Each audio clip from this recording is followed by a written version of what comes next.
Baraya Cakra parantos waktosna 80,5 FM Radio Cakra midangkeun dongeng Sunda Dora-Dori.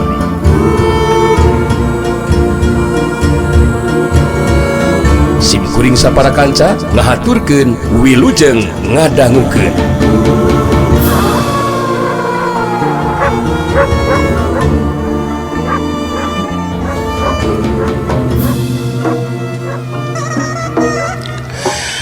Si Emma Warung netep ka hareup perhatikeun kalebah dua jalma awewe jeung lalaki anu geus aya umuran muru ka lebah warung. Si Jari Sakti ngararet sakedeung nilik dina wanda baju anu dipake jelas eta dua jalma teh lain jalma biasa. Teu salah ijiran si Jari Sakti sabab eta dua jalma teh kawilang geus boga ngaran di dunia kajawaraan nelahna sapasang iblis parang tritis. Datang ti Tatar Wetan terus pindah ka Tatar Sunda muka paguron. Sapasang iblis parang tritis salaki jeung pamajikan kawilang katari ku hadiahna sayembara.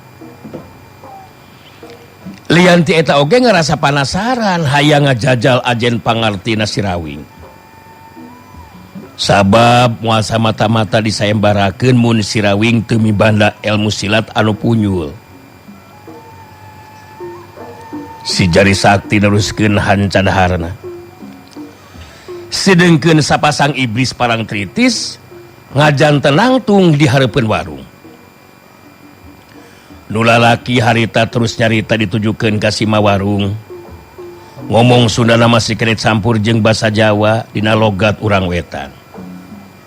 Aku regowo. Arep tanya. Praku untuk nyao. Coba jelaskeun. Di mana ngetak cicingna anu arane Sirawing? Pokoke kudu nyao. Entok kudu sing sumput-sumput. Entong. Jeung aku mah entong disumput-sumput. Sok bejaken.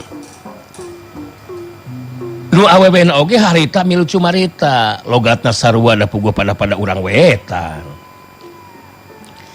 Aku katili mah. Bojone Kakang Regowo. Kuring duaan katelah sepasang iblis parang tritis mah. Jadina arek nak tanya kenana. Di mana eta Sirawingna cicingna mah? Si Jari Sakti masih keneh tetep nonggongan bari nginum cai tina cangkir awi bulu. Si Emma Warung jadi keketegan hatena paromana ngemuka kaget. Di lembur mah teu aya anu ngaran Sirawing. Jadi ma oge henteu apa. Can kungsi panggih deui. Jeung anu ngaran Sirawing nu mana jelema ge? Regowo jeung Kantili maju di ngalengka. Terus merhatikeun kalebah si Jari Sakti anu masih keneh diuk nonggongan. Kantili terus carita ditujukeun ka si Jari Sakti anu bangun hari-hari henteu merhatikeun kedatangan eta dua jalma.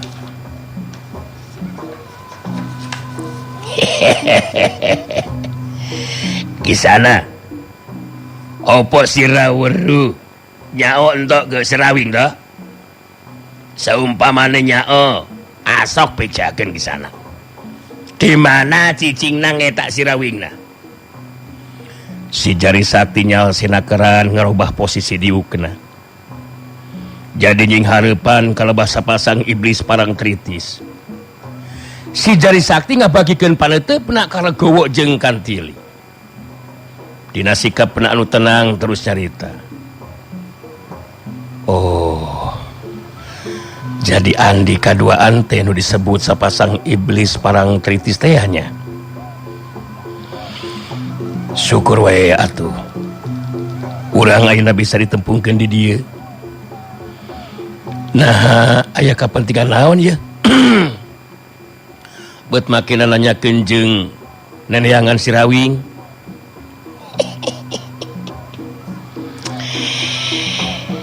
Bisi ayangnya teteang anak si Rawingna sababna ngeta jelmate disayembaraken ta. Terusna ngadiana ngogek menarik. Numatak sepasang iblis palang kritis tiangan anak ngeta si Rawingna. Terus sira apa? Hah? Sira sapa ta? Kuring disebut masih Jari Sakti. Terus terang kuring memang nyaho di mana cicingna jalma anu ngaran si Rawing. Rogowo curing hak netep seukeut ka si Jari Sakti terus nyarita. Aku wis denger to nama si Jari Sakti. Oh, iki to. Syukur ketemu Jari Sakti. Coba jelaskan di mana ngetak singarane si Rawing cicingna to? Ngaso omongkeun.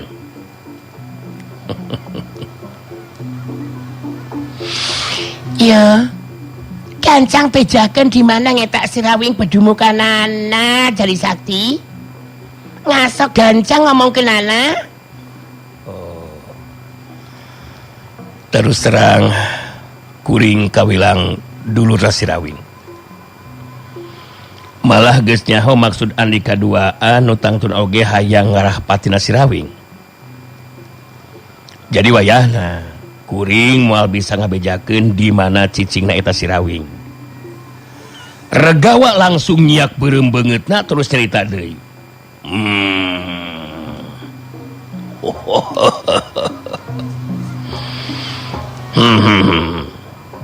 Seumpamane kitu sira arep bilang eta si Rawing ngacanya kumaha kagarangan sepasang ngiblis parang kritis ngamun gitu.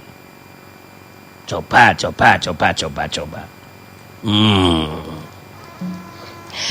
Ngulateangan bahaya lo Jari Sakti. Seumpamane ento bejakeun di mana ngetak cicingna si Rawing. Ojo samat kniaya to. Pastina sing bakal ditindakna. Si Jari Sakti cengkat nangtung ngabagikeun paneuteupna ka sapasang iblis ti parang tritis, teu lila terus carita deui. Lamun keukeuh Andika duaan hayang nyaho di mana padumukanna si Rawing. Leuwih hade ayeuna mah urang tetepkeun hiji katangtuan di antara urang tiluan. Kakang tuane opo to? Kakang tuane kumaha maksud sira? Coba jelaskeun ana to. Entok kudu bulat beli to. Coba ketang tuan kumaha ya. Katang tuan anak kieu ya. Regawa jeung kantili silih reret. Manehna duaan kawilang geus boga ngaran di dunia persilatan.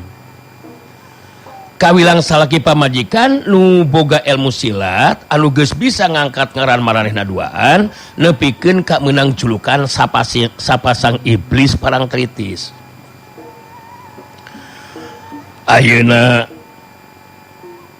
si Jari Sakti sacara henteu langsung mereka tangtuan pikeun ijen jajaten. Puguh eta kantong tuana teh mangrupa panangtang pikeun maranehna duaan. Regawa mulur sababaraha lengkah jarakna jirada anggang ke tempat nangtungna si Jari Sakti. Ngareret ka kantili anu jadi pamajikan terus netep deui ka si Jari Sakti bari nyarita di barung jeung seuri. Aku sama bojoku setuju karena ngetak katang tuan sira Jari Sakti. Jaga diri, buktikan kemampuan ilmu silatmu. Kepiye? Sudah siap? Iya. Ojo siap toh. Siap. rasakeun cai sakti. Iya. Iya.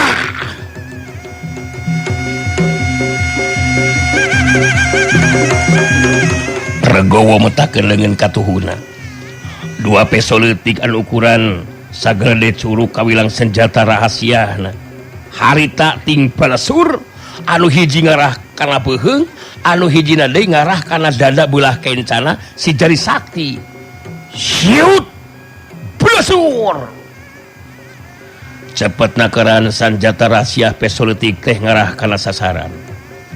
Tapi sapasang iblis parang tritis jadi pada ngaranjung kaget. Sabab si Jari Sakti cepet nakeran leungeun kenca jeung katuhuna ngalakukeun gerakan sapgep-gep. Senjata rahasia pesolitik teh nyaho-nyaho geus diapit. Dijepit ku ramu leungeun di antara curug jeung jajangkung ku leungeun kenca jeung katuhuna si Jari Sakti. Saterusna eta pesolitik tadi potongkeun ku jempolna. Betak-betak. Lung dialungkeun. Corelat cidong. Si Jari Sakti jirimna ngacorelat muru kalebah tempat anu lega. Salagedeg pancu dina tangtunganana. Rogowo jeung kantili sapasang iblis parang kritis. Meh barang ting corelat terus marancu di hareupeun si Jari Sakti. Regowo nyabut senjata andalanana mangrupat celurit anu diselapkeun dina cangkeng tukangna. Sidengkeun kantili mesat pedangna anu ngadaplok dina tonggongna. Duanana pada sayaga diri ngatur posisina geusan. Maju babarengan kitu teh lantaran Regowo jeung kantili ngagunakeun ilmu silat gabunganana. Kawilang geus loba lawan anu rubuh. Atawa anu jajal mangsana adu hareupan jeung sapasang iblis parang tritis. Kantili netep seukeut ka si Jari Sakti terus nyarita di barung jeung seuri. Sira bosen hirup Jari Sakti. Make ngejeng wani ngijin kejatin lawana sepasang tritis parang iblis parang tritis gala to. Aku penasaran. Ngecek mbejak mah ngelmu Jari Sakti teh ngebat. Coba buktikan ngayeuna. Iya.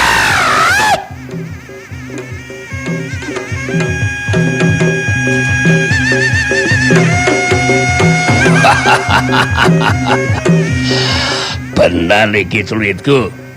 Wis banyak makan korban. Nu mantak jaga dirimu aja. Lengah belanga to. Ayo saya jaga diri. Si Jari Sakti sikapna tetap tenang. Tapi tang tuwe katerangan dibarengan ku kawaspadaan. Kituna teh lantaran ngarti sapasang iblis parang tritis lain lawan anu bisa dianggap enteng. Puguh kawilang geus baroga ngaran di dunia pasilatan. Kuring geus saya ke diri. Tapi ingetkeun ka tang tuan anu lumaku. Di mana kuring mampu ngungkulan andika duaan, mangka geus henteu kudu neruskeun di pamaksudan pikeun yangan si Rawing dulu kuring. Iyon to kudu loba ceritana. Ngasa buktikeun kengehbatan ngetak ngelmu Jari Saktimu. Ayo Kakang Regowo, kita gempur Kakang. Sapasang iblis parang tritis pada ngawangun pasangan. Masing-masing pada musyrikeun paneuteupna kasih Jari Sakti anu tetela henteu ngagunakeun pakarang dina mangsana taruh. Kituna teh lantaran ilmu silat anu kacangking ku si Jari Sakti ilmu anu khusus. Arang langka ngagunakeun pakarang. Sabab ramo-ramo leungeunna leuwih ampuh batan pakarang sabab ilmu silat Jari Sakti ngagunakeun kacepatan gerak jeung kamampuan jari atawa roma-romo leungeunna dina notok jalan darah lawan. Regawa jeung kantili geus pada ngawangun pasanganana. Sayaga diri pikeun majuna raja. Hey, Agus mandiri. Jari Sakti. Urang mimitian ieu tarung. Awas. Iya.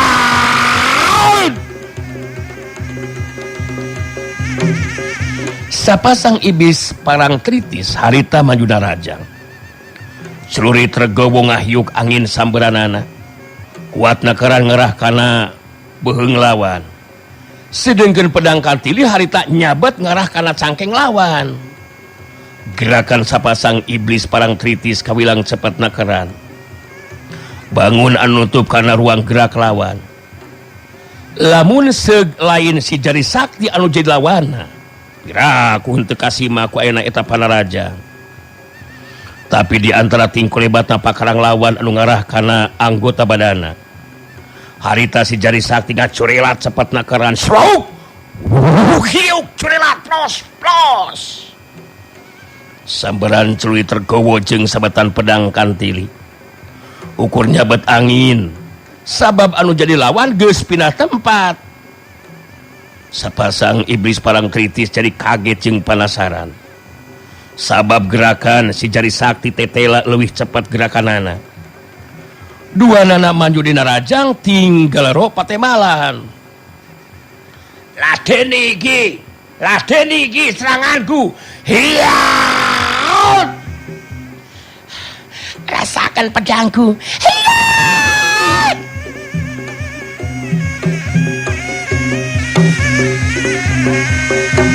Sapasang iblis parang kritis maju di karaja. Daya panarajang leuwih dironcatkeun tibatan tadi.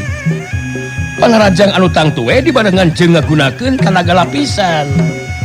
Si Jari Sakti gajreng luncat motongkeun dahar leutik anu sagede inung suku panjangna saukur leungeun. Geus kitu jerimna ngacorerat mapag panarjang lawan. Dahan anu masih kene aya regang jeung daunan teh harita dipake nakis pakarang lawan. Dibarengan ku kakuatan tenaga lapisan ngajadikeun eta dahan jadi teas teu beda ti pakarang tina beusi. Srouk! Hiuk! Trang! Jadi jeug. Sapasang iblis parang kritis pada malundur aya kana tilu lengkahna. Sedengkeun si Jari Sakti pancuh dina tangtunganana. Puguh sapasang iblis parang kritis terjadi ngeranjuk kaget.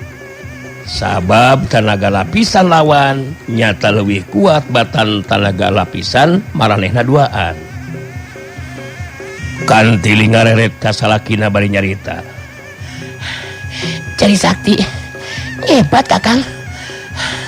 Iso pangagunakeun jurus sambar nyawa. Ayo Kakang, urang gunakeun jurus sambar nyawa Kakang. Ternyata si Jari Sakti hebat banget. Ampir-ampiran Kakang. Bener Kartili. Praku untuk mampu rubuhkeun lawan. Ayo Kartili. Ayo kita serang berdua toh. Rogowo jeung Kantili ngarasa penasaran.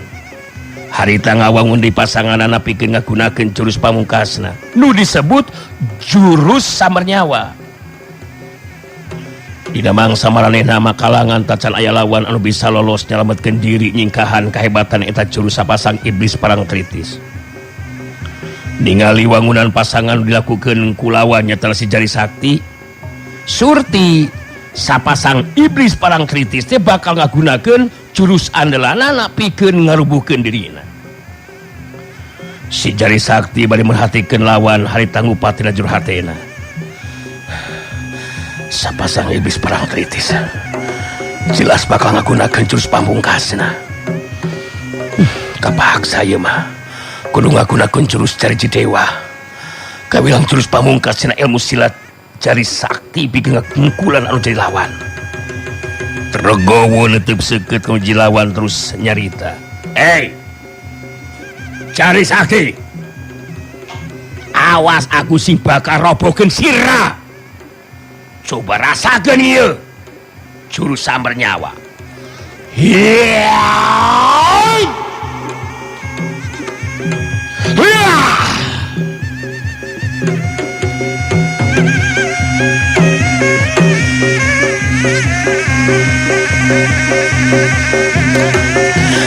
Sapasang iblis parang kritis maju dina rajang. Seluruh tergowo lir upama anu jadi sababaraha hiji. Kitu deui pedang Kantili lir upama jadi gulungan sinar podas marengan kana corelatan dua cirim anu ngurung tangtungan badan lawan. Curelat.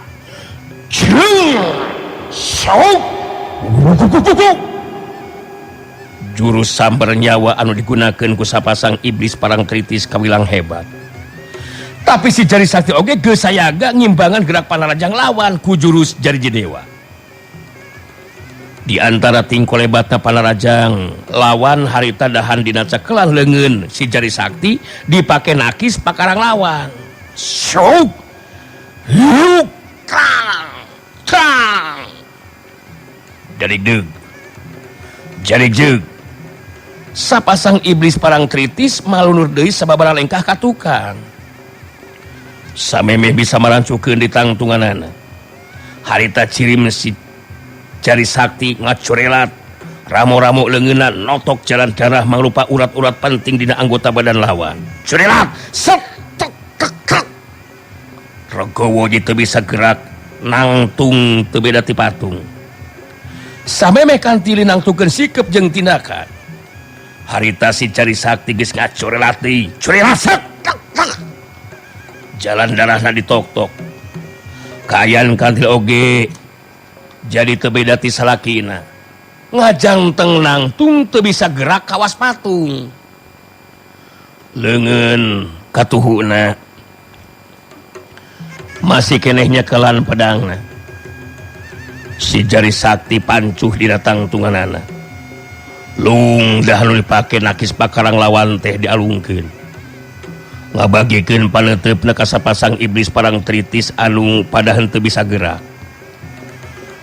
Duanana jadi pada sadar ayeuna mah kana kamampuan ramo-ramo leungeun anu jadi lawan dina ilmu totokna. Teu aneh mun disebut si Jari Sakti. Sapasang iblis parang tritis ngarahuh dina jero hatena. Sabab henteu nyangka maranehna bakal eleh jajaten ku si Jari Sakti. Sakumaha nu geus jadi katangtuan di antara urang. Ayeuna kuring anu unggul. Jadi andika duaan geus henteu kudu neneangan deui dulur kuring nu ngaran Sirawing. Sarta henteu kudu neangan masalah jeung manehna. Lamun andika calir tina janji, kuring geus moal mere diampun ka andika duaan.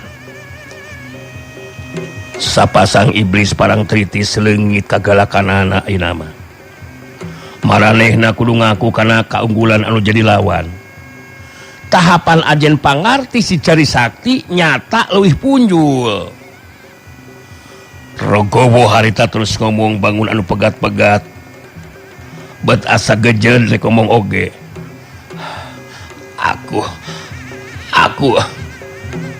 Aku memang kalah. Aku kalah dah. Bebaskeun ngulah jadi kawas patung kieu toh. Rumangsa aku kesoran toh. Rumangsa. Kantili oge milu nyambungan kana carita nu jadi salakina. Bener. Aku janji.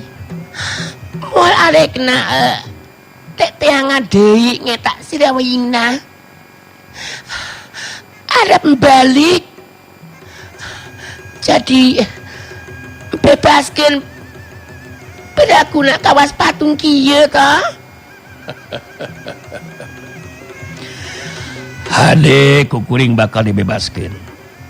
Ngan ingetkeun ku andika duaan, mun nepikeun ka ingkar kana janji, kuring geus moal bisa mere diampun. Ingatkeun ieu. Sabab moal aya nu bisa ngabebaskeun mulihkeun kayan andika duaan saperti kieu, mun lain kuring. Si Jari Sakti memang taya niatan pikeun binasa ka eta dua jalma. Saterusna harita sapasang iblis parang kritis ditotok di jalan darahna. Duanana jadi bisa gerak deui pulih saperti bihari. Geus kitu mah duana tos arindit sarta janji geus moal rek neneangan deui Sirawing. Dina ngalengkahkeun sukuna oge. Bangun anu leuleuh sigana teh. Sedengkeun si Mawarung jeung sababaraha urang jalma pangeusi lembur. kawilang tatanggana Simawarung harita pada ngerasa kaget ningali kamampuan si Jari Sakti anu nyata kawilang jago ngora anu pinunjul ilmu silatna. Si Jari Sakti terus merudi kalebah warung satu sama mayar urut daharna ka Simawarung. Halah Agus nyaan mama bet asa ngimpi mun teu ngabandungan langsung mah. Bet teu nyangka geuningan. Jago silat eta si iblis palang kritis anu garalak teh bisa diungkulan geuningan. Nya dikersakeun abdi mampu ngungkulan lawan mah. Ayeuna mah bade permios we ye. Rek neraskeun lampah mah. Nah rek terus ka mana deui atuh? Abdi rek milarian Sirawing mah. Abdi kedah pendak jeung Sirawing anu dina waktu ayeuna sasat diburu ku para jago jeung jawara anu ngahaja pada lunta ti tempatna harap hayang ngalaciwana lantaran katariku hadiahna mah. Nya atuh didoakeun ku emak sing bisa tepung kasep sarta salawasna aya dina kasalamatan. Da jelas atuh urang mah aya di pihak anu rek ngabantu ka Sirawing. Engke mun teh mah panggih jeung Sirawing salam kitu ti Ma Ecoh kitu. Dulurna mah Eboh ti Cianjur kitu bejakeun. Mun kitu mah abdi neraskeun di lampah ye. Geus kitu mah si Jari Sakti terus pamitan ninggalkeun warung. Karep jeung pamaksudanana memang hayang neangan Sirawing. Anu keur jadi udagan sasat diburu rek dialajiwana ku para jago jeung jawara nu pastina oge pada daratang ti unggal tempat. Kituna teh si Jari Sakti geus boga kayakinan Sirawing memang kudu dibantu dina nying hareupan kaayaan anu ngancam kasalamatan jiwana.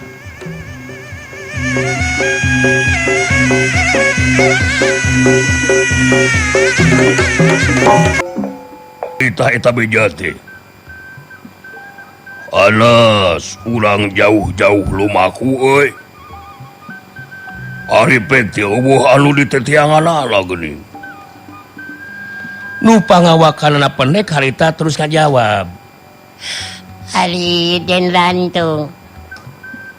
Kemang geus diselidik heula Aden. Geus diselidik heula kaya lembur memang kungsi aya nu ningali jajaka anu ngaran Sirawing teh Aden. Ngancek beja mah eta nu ngaran Sirawing teh memang teu bisa dianggap enteng ajen pangartina Den.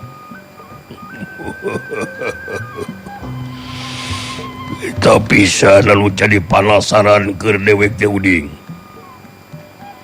Sajabana ti kitu. Hadiah seperti emas perhiasan teh lain saeutik-eutik deuleu. Dewek bisa beunghar euy. Ceungna deui dewek hayang gerang ngacajal elmuna Sirawing euy.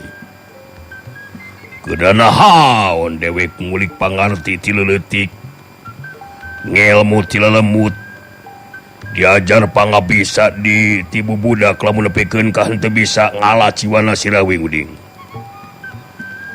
Rantung bangun anu yakin pisan kana kamampuan dirina. Kitu nanti lantaran manehna boga ijiran nu ngaran Sirawing tangtu kawilang jalma anu sakepeul jeung bajuna. Nu ngaran uding harita terus nyarita. Wakana mah Aden. Tetep ari waspada mah kedah Aden. Sabab samata-mata Sirawing disembarakeun tu disadiakeun hadiah anu gede Aden. Lamun jelemana henteu ngabayakeun Aden. Ai. Salian ti eta mah nepi ka disembarakeun atuh Den lamun henteu luhur elmuna mah. Memang Den lantung teh keur di daerah sorangan masa satos moal aya anu mapakan Den. Ngan tetep dina nying hareupan Sirawing. Hati-hati mah kedah Den.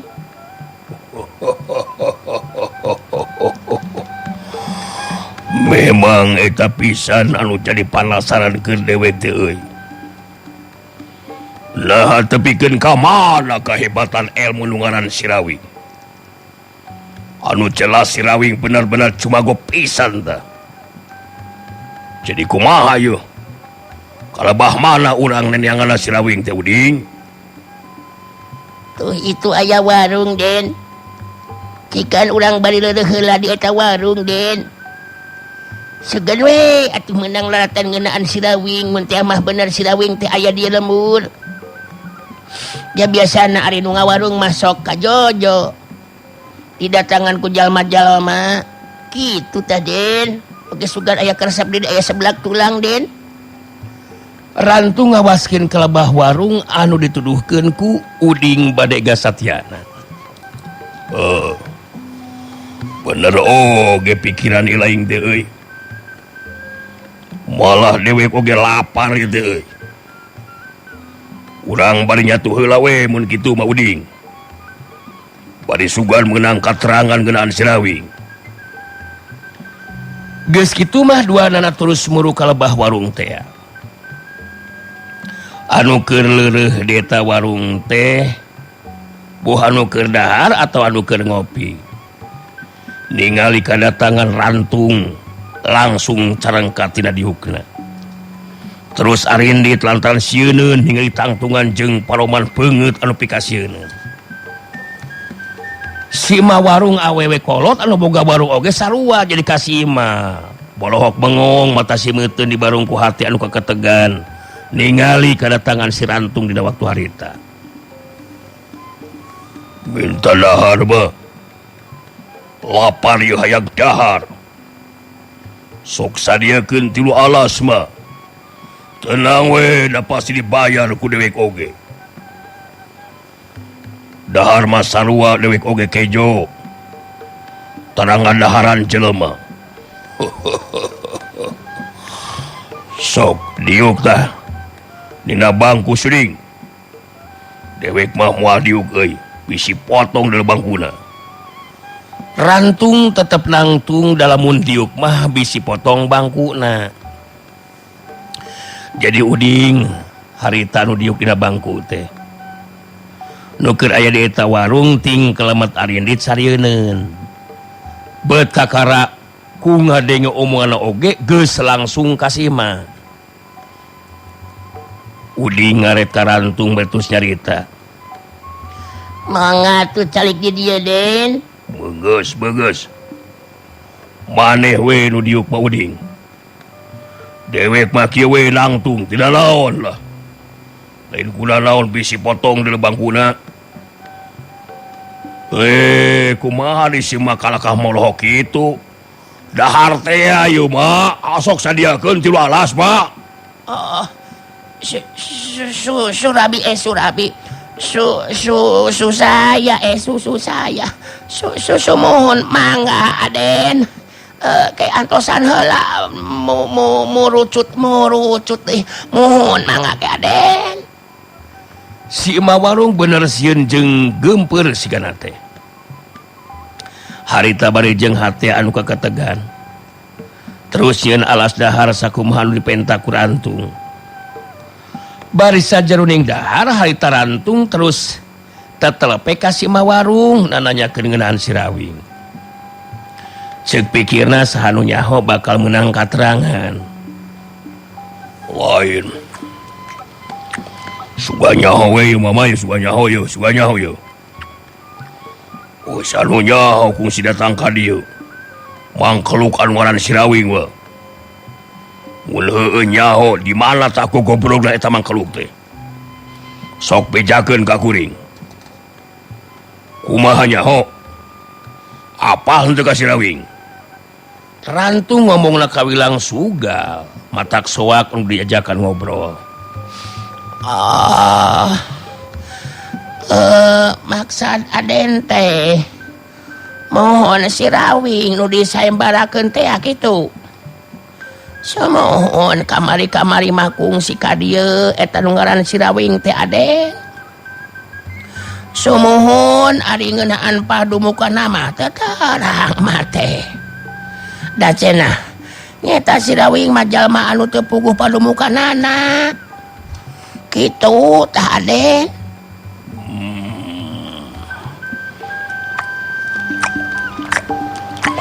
Jadi eta lu sebut Sirawing teh masih kene ngora mah. Nah di mana ngajelog le eta mangkuluk teh nya? Penasaran jadi teh mah. Sumun eta anu katelah Sirawing teh masih keneh jajaka. Dina ningali kana kaayaan tangtungana mah beut teu matak pikasieun atuh eta nu ngaran Sirawing teh. Nganya gitu waktosna seep. Waktosna Baraya Cakra geningan waktosna parantos teu nya kapan deui. Cak kanggo dinten ieu dongeng Sunda urang cekapkeun heula mung duy ka dieu enjing urang teraskeun deui nya. Tah kitu. Atuh sementawis sim kuring dora-dori amit mundur amit mungkur hatur nuhun tina sageluruh piparatosanana. Mios. Gebe.